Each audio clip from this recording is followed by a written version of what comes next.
kids. Your dad holding a little chimpanzee. Coco. Oh, look.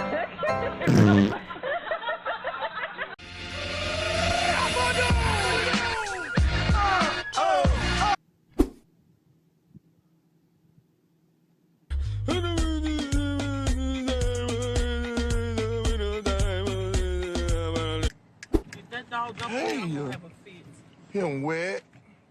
Oh, him wet. You want something to eat?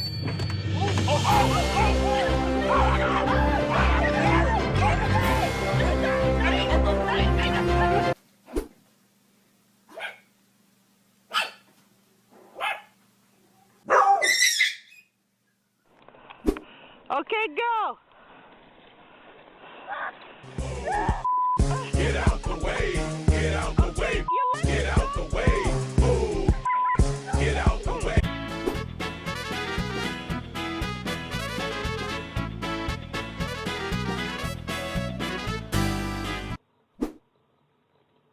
That just broke.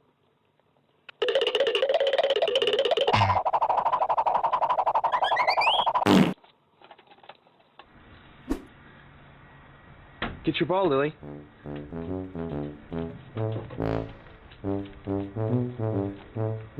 Come on, get your ball. Give me your ball. What's wrong with you?